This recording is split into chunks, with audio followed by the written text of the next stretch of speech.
قابلیت رکھتا ہے، ایک خاص نیت رکھتا ہے۔ حضرات محدثین کرام اور مورخین کرام کی صراحت کے مطابق ہمارے اس ملک ہندوستان میں 20 سے زیادہ صحابہ کرام تشریف لائے۔ حضرت عمر فاروق رضی اللہ تعالیٰ عنہ کے دور خلافت میں 12 صحابہ، حضرت عثمان غنی کے زمانے میں 5 صحابہ، حضرت علی رضی اللہ تعالیٰ عنہ کے دور خلافت میں 3 اور سیدنا حضرت معاویہ رضی اللہ تعالیٰ عنہ کے دور خلافت میں 4۔ تو تقریباً 2 درجن صحابہ کرام اس ملک میں تشریف لائے۔ یہی وجہ ہے کہ قرون اولیٰ میں مسلمانوں کی بہت بڑی تعداد یہاں پر آباد رہی اور حضرات صحابہ کرام رضوان اللہ تعالیٰ علیہ اجمعین کے ذریعے سے ہمارے اس ملک میں اسلام کا عادلانہ نظام اور پیغام پہنچا، اور صحابہ کرام کی برکت سے اور ان کے یہاں آنے کی برکت سے پھر اللہ رب العزت نے ہمارے اس ملک کو امن و امان کا گہوارہ بنایا، اور تقریباً 1000 سال تک مسلمانوں نے اس ملک کے اوپر حکومت کی۔ اور یہ بات ہر ایک جانتا ہے کہ مسلمانوں کی عادت اور مسلمانوں کی طریقہ یہ رہا ہے کہ مسلمان جس ملک میں رہتے ہیں، جس ملک کو آباد کرتے ہیں، اس ملک کو امن و امان کا گہوارہ بنا دیتے ہیں، اور ہر اعتبار سے اس ملک کو ترقی دینے کی فکر اور کوششیں کرتے ہیں۔ چنانچہ مسلمانوں کا جو دور حکومت ہے، اس زمانے میں یہاں مسلمانوں نے مضبوط قلعے، یادگار عمارتیں بنائی، اور تہذیبی اور تمدنی اعتبار سے ہمارے اس ملک کو ہر طرف سے ترقی کی اور ہر طرف سے ترقی دینے کی کوششیں اور فکریں کی، جس کی وجہ سے ہمارا یہ ملک ہر اعتبار سے ترقی کرتا چلا گیا۔ لیکن ہم یہ سب جانتے ہیں جیسا جیسا زمانہ گزرتا ہے، وقت گزرتا ہے، کمزوریاں پیدا ہوتی ہیں، اخلاقی اعتبار سے، اعمال کے اعتبار سے، علم کے اعتبار سے۔ چنانچہ یہی صورتحال ہمارے اس ملک میں پیش آئی، اخلاقی گراوٹوں کی وجہ سے اور بعض اپنوں کی غداری کی وجہ سے حکومت کا خاتمہ ہوا، اور انگریز اس ملک کے اوپر قابض ہوئے، جس میں زیادہ ہاتھ اپنوں کی غداری کا۔ انگریز اس ملک پر قابض ہوئے، اور پھر انگریزوں نے اس ملک کو قبضہ مشق بنایا، اور اس ملک پر قابض ہو جانے کے بعد انگریزوں نے پوری کوشش اس بات کی کہ یہ ملک جہاں ہندو، مسلم، سکھ اور دیگر اقوام آپس کے اتحاد، اتفاق، پیار و محبت کے ساتھ رہتے ہیں، اور یہ ملک جو روز بروز ترقی کی جانب چلا جا رہا ہے، اس کو کسی طرح اس قابل اور لائق کر دیا جائے کہ یہاں کے رہنے والوں کے آپس میں دوریاں پیدا ہو جائیں اور ہم اپنی یہاں پر حکومت کرتے رہیں۔ چنانچہ کافی ظلم حکومتوں کی طرف سے رہا، انگریزوں کی طرف سے رہا، جس کے زیادہ تر مسلمان نشانہ بنا کرتے تھے۔ اس زمانے میں حضرت شاہ عبدالعزیز صاحب محدث دہلوی رحمۃ اللہ علیہ نے ہمارے ملک ہندوستان کے دارالحرب ہونے کا فتویٰ دیا، اور ملک کے دارالحرب ہونے کا مطلب یہ تھا کہ یہ ملک اور اس ملک میں رہنے والے حکومت اور اس ملک پر حکومت کرنے والے جو انگریز ہیں وہ دشمن ہیں، اور ان سے لڑنا، ان کے خلاف کھڑا ہونا، یہ ہر ایک مسلمان کا مذہبی طریقہ ہے۔ حضرت شاہ عبدالعزیز صاحب محدث دہلوی رحمۃ اللہ علیہ کے اس فتوے پر مسلمانوں نے حکومت اور حضرات علماء کرام نے خصوصاً عمل کیا۔ ہمارے علماء اپنی درسگاہوں سے، ہمارے مشائخ اپنی خانقاہوں سے نکلے اور میدان جنگ میں پہنچے انگریزوں سے مقابلہ کرنے کے لیے اور انگریزوں کو اس ملک سے نکالنے کے لیے۔ حضرت شاہ عبدالعزیز صاحب محدث دہلوی رحمۃ اللہ علیہ کے خاص شاگرد تربیت یافتہ حضرت شاہ سید احمد بریلوی شہید رحمۃ اللہ علیہ، جنہوں نے ہندو اتحاد قائم کیا اور ہندو مسلم اتحاد قائم کر کر انگریزوں کے خلاف جنگ کی سزا کی، لیکن بعض وجوہات کی بنا پر سن 1831 میں حضرت سید احمد شہید بریلوی رحمۃ اللہ علیہ شہید ہو گئے اور جنگ آزادی کی ہماری یہ لڑائی اس موقع پر کامیاب نہیں ہو سکی۔ اسی طرح سلسلہ چلتا رہا یہاں تک کہ سن 1857 کا موقع آیا۔ 1857 کے موقع پر پھر ہمارے مسلمانوں نے بالخصوص ہمارے علماء اور اکابر اور مشائخ نے پھر انگریزوں کے ساتھ ایک آخری معرکے کا ارادہ کیا کہ فیصلہ کچھ جنگ لڑی جائے تاکہ انگریزوں کو اس ملک سے بھگایا جا سکے اور اس ملک سے ان کو نکالا جا سکے۔ چنانچہ دو محاذ قائم کیے، ایک پنجاب میں مولانا محمد جعفر تھانی سے رحمۃ اللہ علیہ کی قیادت میں اور دوسرا شاملی کے میدان میں حضرت حاجی ہدایت اللہ صاحب مہاجر مکی رحمۃ اللہ علیہ کی قیادت میں 1857 میں جنگ لڑی گئی۔ شاملی کا میدان سجا، ہمارے اکابر ہمارے مشائخ وہاں پر پہنچے، لیکن وسائل کی کمی اور کچھ لوگوں کی غداری اور کچھ کمزوریوں کی بنا پر 1857 کی میدانی جنگ کے اندر مسلمانوں کو نقصان اٹھانا پڑا۔ ملک کے رہنے والے بسنے والے لوگوں کو نقصان اٹھانا پڑا اور ایک اچھی بڑی تعداد اس موقع پر شہید ہوئی۔ حضرت حافظ جامی شہید رحمۃ اللہ علیہ اسی موقع پر شہید ہوئے۔ حضرت مولانا محمد قاسم نانوتوی، حضرت مولانا رشید احمد گنگوہی، حضرت مولانا مظہر نانوتوی بانی مظاہر سہارنپور جو ہمارے اس مدرسے کے بانیان میں سے ہیں، وہ اس میدان جنگ کے اندر زخمی ہوئے اور علماء کی بہت بڑی جماعت زخمی ہوئی۔ اسی موقع پر حضرت مولانا مظہر نانوتوی رحمۃ اللہ علیہ کے پاؤں میں گولی لگی تھی، جس کا اثر یہ رہا تھا کہ ساری زندگی پاؤں میں ٹانگ میں تکلیف رہی اور ساری زندگی لگا کر حضرت مظہر صاحب نانوتوی رحمۃ اللہ علیہ چلا کرتے تھے۔ 1857 کے اس موقع پر ناکامی کے بعد انگریزوں نے اس لڑائی کو غدر یعنی غداری قرار دیا اور ایک ظلم و ستم کا بازار گرم کیا، جس کا نشانہ خاص طور سے مسلمان بنے اور لاکھوں کی تعداد میں مسلمانوں کو شہید کیا گیا، جس میں ہمارے حضرات علماء کرام کی تعداد مؤرخین کے لکھنے کے مطابق تقریباً 50,000 تھی۔ 50,000 کے قریب حضرات علماء کرام کو اس کے بعد شہید کیا گیا، ان کو پھانسی پر لٹکایا گیا، ان کو سولی دی گئی اور کوئی درخت ایسا نہیں ہوا کرتا تھا اس زمانے میں دہلی کے علاقے میں جس پر کسی عالم کی لاش نہ لٹکی ہوئی ہو۔ بعض علاقوں کے بارے میں لکھا ہے وہاں کے رہنے والے جب تقریباً 2 مہینے 3 مہینے کے بعد جب اپنے علاقے میں واپس آئے تو اس وقت بھی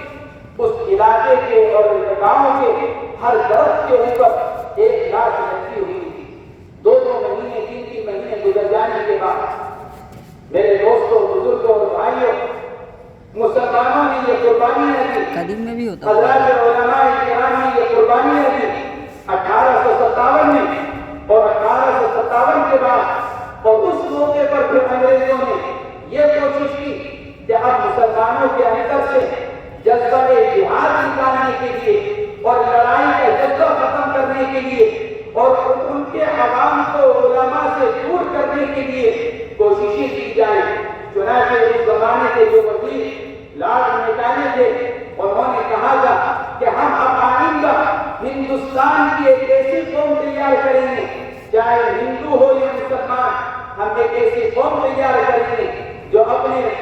رنگ کے اعتبار سے، اپنی صورت کے اعتبار سے، شکل کے اعتبار سے ہندوستانی ہوگی، لیکن اپنے مزاج، اپنی رائے اور اپنی عقل اور اپنے الفاظ کے اعتبار سے وہ انگریز ہوگی۔ اس موقع پر ہمارے اکابر رحمہ اللہ نے انگریزوں کی اس کوششوں کا جواب دینے کے لیے مئی سن 1866 میں دارالعلوم دیوبند قائم کیا اور اس کے 6 مہینوں کے بعد نومبر 1866 میں یہ مدرسہ دارالعلوم قائم کیا گیا۔ اور ان دونوں اداروں کے قیام کا مقصد تھا جو انگریزوں نے کوشش شروع کی تھی کہ مسلمانوں کے آئندہ آنے والے نسلوں کو دین سے دور کیا جائے، عوام کا علماء سے رابطہ ختم کیا جائے، تاکہ ان کے اندر جو ملک کی آزادی کا جو جذبہ پنپ رہا ہے اس جذبے کو کسی طرح ختم کیا جائے۔ یہ نہیں دیکھ پائے گا، لیکن ہمارے اکابر رحمہ اللہ نے ان دونوں اداروں کو قائم کر کر اپنی میں بھی چل رہا ہوں، آزادی کے جذبے کو ہلکا کرنے کے بجائے اس کو قوت پہنچائی اور مسلمانوں کے آنے والے نسلوں کے ایمان کی حفاظت اور اس کی بقا کا انتظام کیا۔ چنانچہ 1866 کے بعد سے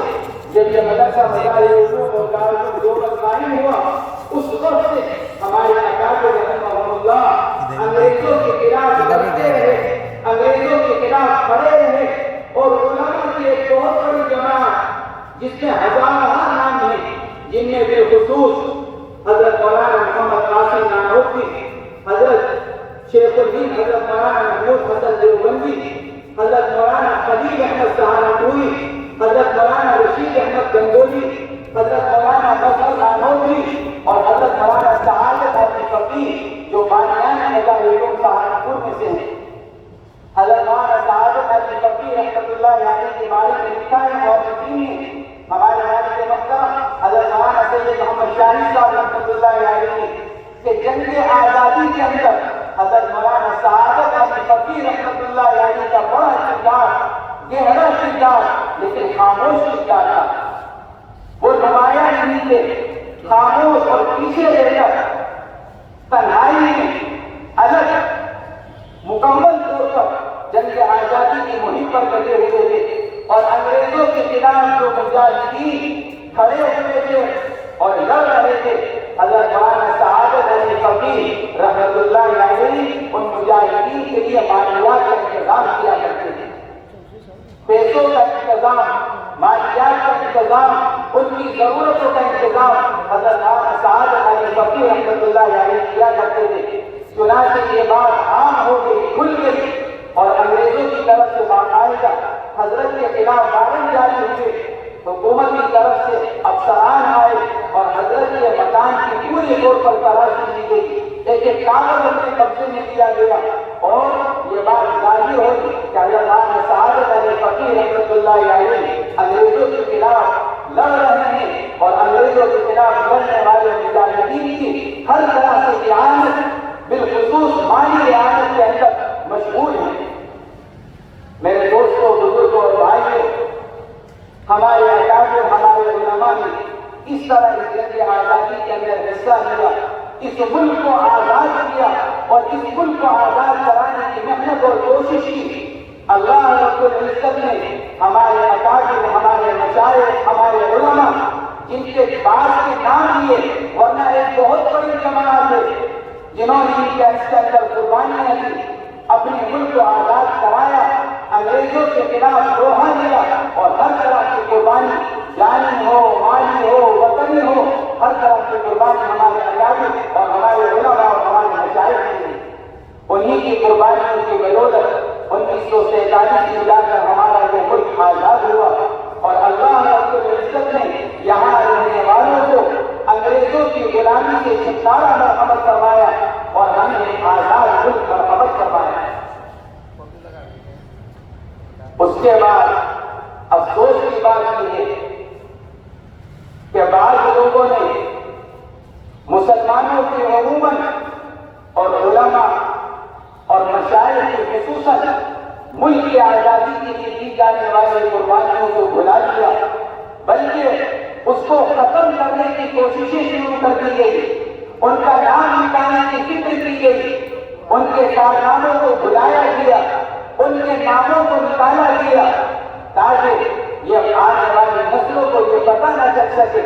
کہ اس ملک کی آزادی میں اگر سب سے زیادہ کسی کا رول ہے تو وہ حضرات علماء کرام کا ہے اور مسلمانوں کا ہے۔ یہی وجہ ہے کہ اس زمانے کے بڑے بڑے تمام لوگوں نے اس بات کا اعتراف کیا تھا کہ ملک کی آزادی کے لیے جو سب سے زیادہ نقصان ہوا ہے وہ مسلمانوں کا ہوا ہے۔ مسلمانوں کا سب سے زیادہ نقصان ہوا 1857 کی جنگ آزادی کے بعد سب سے زیادہ شہید مسلمان کیے گئے، سب سے زیادہ ظلم و ستم مسلمانوں کے اوپر کیا گیا۔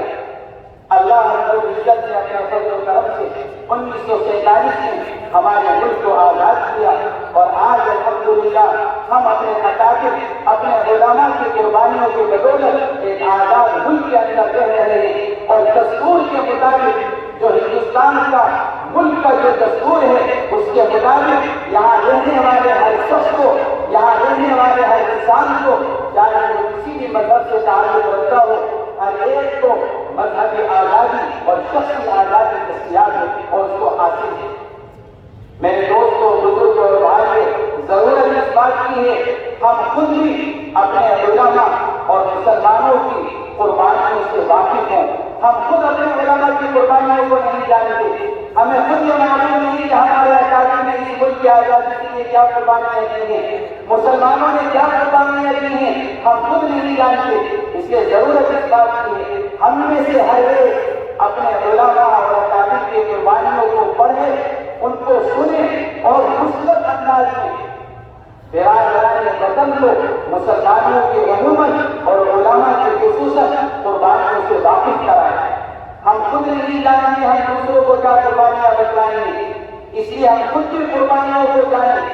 اور برادران وطن کو بھی مثبت انداز میں مسلمانوں کی قربانیوں سے آگاہ کیا جائے، بالخصوص علماء کی قربانیوں سے آگاہ کیا جائے، ان کو بتایا جائے کہ اس ملک کی آزادی میں، اس ملک کے خمیر میں حضرات علماء کرام کا خون لگا ہوا ہے، پسینہ نہیں خون لگا ہوا ہے۔ اور بعض حضرات نے لکھا ہے اگر سچائی کے ساتھ اگر اس ملک کی مٹی کو کھود کر دیکھا جائے تو اس ملک کی مٹی کے نیچے سے مسلمانوں کا اتنا خون نکلے گا کہ مسلمانوں کو غدار کرنے والے، مسلمانوں کو دہشت گرد قرار دینے والے اس خون کے اندر ڈوب کر گر جائیں گے۔ اتنا خون مسلمانوں کا اور علماء کا اس ملک کی آزادی کے لیے بہا ہے۔ ہمارے مدارس جن کو ہمارے اکابر نے اس ملک کی آزادی کے مراکز کے طور پر استعمال کیا اور مسلمانوں کو مذہبی تعلیم دینے کے طور پر استعمال کیا، یا ہمارے مدارس اسلامی تعلیم کے مراکز ہیں، قائم کیے گئے ملک کی آزادی کی غرض سے، قائم کیے گئے مسلمانوں کو دینی تعلیم دینے کی غرض سے ایک غرض اور ایک مقصد پورا ہوا، وہ ملک کی آزادی کا تھا۔ دوسرا مقصد یہ کہ مدارس کے ذریعے سے مذہبی تعلیم دے کر، ایک اچھی اور اسلامی تعلیم دے کر ہر ایک مسلمان کو سچا پکا مسلمان بنایا جائے اور اس کو ایک اچھا شہری بننے کی تربیت دی جائے۔ اس لیے ہمارے یہ مدارس دہشت گردی کے اڈے نہیں، بلکہ ہمارے یہ مدارس اسلامی تربیت گاہیں ہیں، تعلیم گاہیں ہیں۔ یہ وہ مراکز ہیں جہاں پڑھنے والے طلبہ ایک اچھے شہری بنتے ہیں، جہاں پڑھنے والے طلبہ ایک اچھے وطنی بنتے ہیں، جہاں پڑھنے والے طلبہ ایک سچے پکے مسلمان بن کر نکلتے ہیں، جس کی وجہ سے ہمارا یہ ملک ترقی کی طرف چل رہا ہے۔ اللہ رب العزت ہمارے اکابر اور ہمارے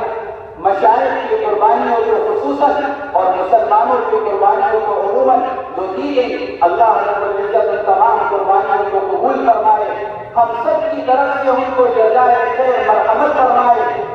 اور ہمیں اس ملک کی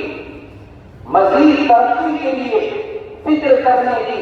محنت کرنے کی اور کوششیں کرنے کی توفیق مرحمت فرمائے۔ وآخر دعوانا ان الحمد للہ رب العالمین۔